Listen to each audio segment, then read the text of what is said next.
dreaming of owning a vacation rental property here on Maui?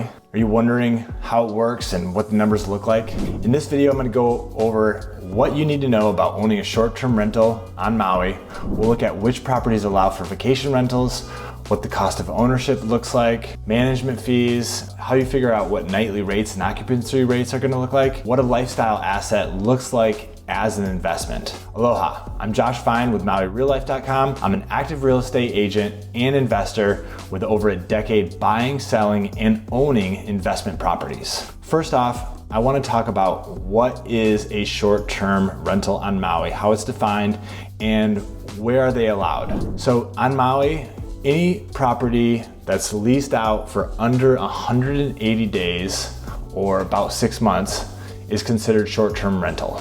In addition to that, the property has to be zoned to allow for short-term rentals. Most commonly, that's going to be a hotel zoning, but there's also apartment zone complexes that are on what's called the Minatoya list. And under the Minatoya rule, they do allow for vacation rentals. That's kind of a grandfathered in. In addition to that, the HOAs must also allow it. So there's actually quite a few properties, complexes on Maui that do not allow for vacation rentals. And I know that when you're searching online, it's impossible to tell which ones allow for vacation rentals, which ones don't.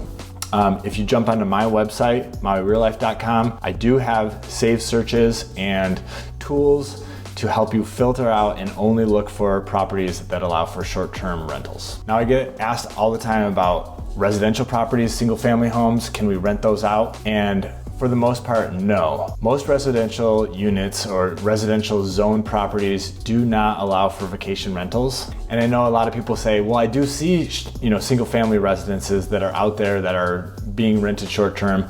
And in the past, you were able to apply for a conditional permit. It was a really long process that you had to own the property for more than 5 years.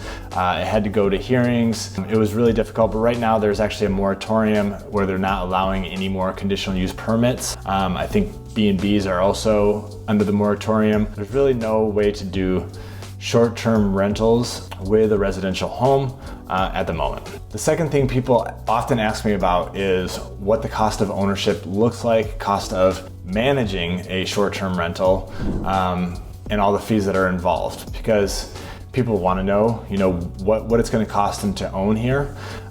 They know that Maui is expensive, that owning the property is expensive, and there are significant costs of ownership. So the first one is going to be your HOA maintenance fees. That's going to be the fees that you pay to the complex to maintain the property. A lot of people tell me that they seem higher than other places.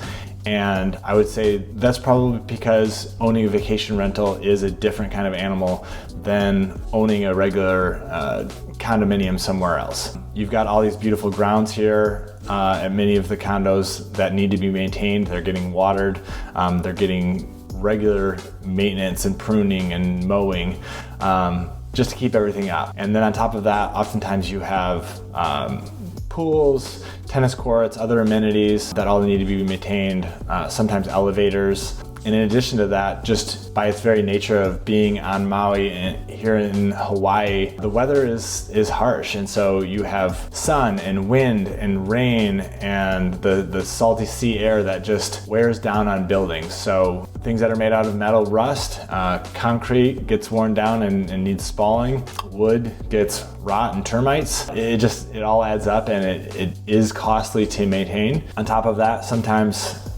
buildings that are older run into complications. We see it with older properties with the plumbing where the cast iron pipes just completely need to be replaced. And so you might end up with an assessment for that because it wasn't in the budget, there wasn't enough in reserves.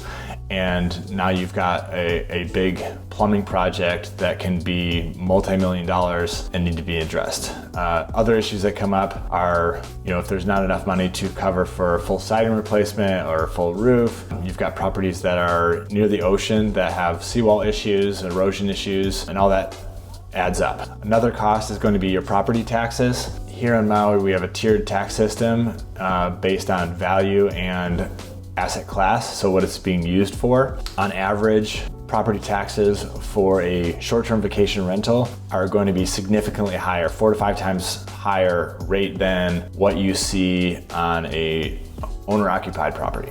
If you have a property that's going to be under management, so you have active management helping you rent out the property, manage the cleaners, and communicate with guests and everything, that management fee is going to be right around 25% is the average on Maui. And I know a lot of people say, that's crazy, I've never heard of management fees that high. Believe it or not, I've seen it as high as 45, 50% on some properties, and there's still companies and particularly some resorts that have in-house management that charge that much. Here on Maui, if you're doing long-term rentals, the management would be closer to 10%, and that's I think what a lot of people are more used to. But with short-term rentals, the management is a lot more hands-on and a lot more turnover, and so it does cost more. The last expense that you'll have if you're not paying with cash, if you're not fortunate to do that, you're gonna have a mortgage. And so typically you're gonna have to do somewhere around 30% down. That does vary, and I've heard of it being less for some, but for the most part, most investment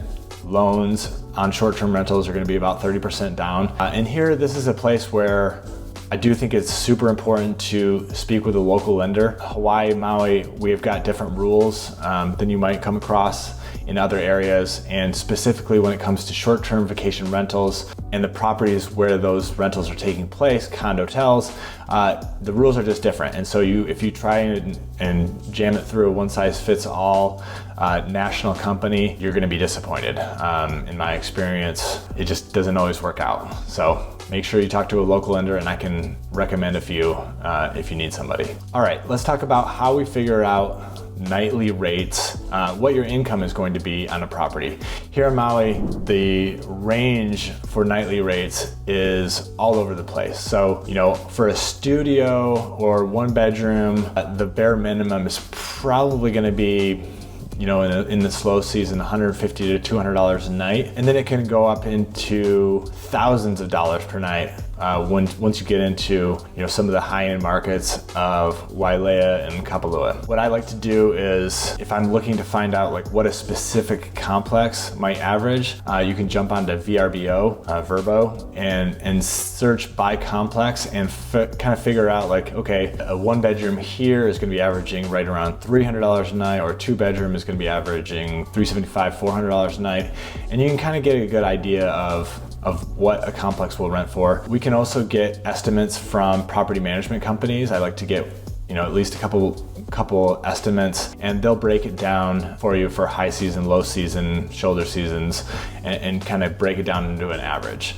Overall in Maui as a whole, this doesn't account for bedroom counts and things like that, the average sits somewhere around $375 a night. And here I know people are gonna say, well, I paid a lot more than that. There are a lot of fees that go to companies like Airbnb, VRBO, and then you also have pretty significant accommodation taxes that are being collected and cleaning fees and things like that. I'm just trying to figure out what's going to be going to the owner of the condo that's being used as a short-term rental. The other thing that helps us figure out what our income is going to be occupancy rates. There's no guarantee, and we've definitely seen some ups and downs over the past 5 to 10 years. We've seen rates as high as 90% occupancy, and we've seen them as low as 65% occupancy. Currently, there's a company out there, a website called AirDNA, where you can go out and analyze different markets, and that puts Maui at 80% on average, and I would say that I've found that to be fairly accurate. If I'm doing really rough numbers, I'll take my nightly rates, let's say it's $300 a night on a one bedroom unit somewhere, and multiply that times 300 nights, which is a little over 80%. That's a way to do easy math. So 300 times 300 is 90, you get 90,000, and you've got $90,000 of gross income. From there, if you want to do quick math, I usually figure an average about 25% of that is going to go to HOA fees, maintenance costs, taxes, insurance, and another 25% will go to management. So right off the bat, you've got about 50% of your gross income going to those expenses, and the remaining would kind of be your profit, which if you finance, you hope you can cover the mortgage. So if we're barely breaking even on one of these properties, why bother?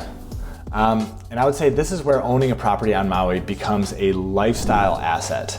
Some of you may have heard that phrase. Lifestyle asset is a property that you own that you also want to enjoy. So it's more a lifestyle asset than an investment. I often say, you know, if you want a great cash flowing investment, go buy a duplex in the Midwest. But if you want a lifestyle asset that you and your family can enjoy, that can try and pay for itself and has some of the highest appreciation in the country, then maybe a Maui vacation rental is for you. As long as you are buying it as a long-term asset or as a long-term investment, I know that you will see appreciation over time, and you get the bonus of over time, you're gonna have higher nightly rates, and then you'll start to get that cash flow. If you think that owning a vacation rental property here on Maui makes sense for you, feel free to reach out anytime. You can call me, text, email, get a hold of me, and I will walk you through what it takes to own a vacation rental here on Maui.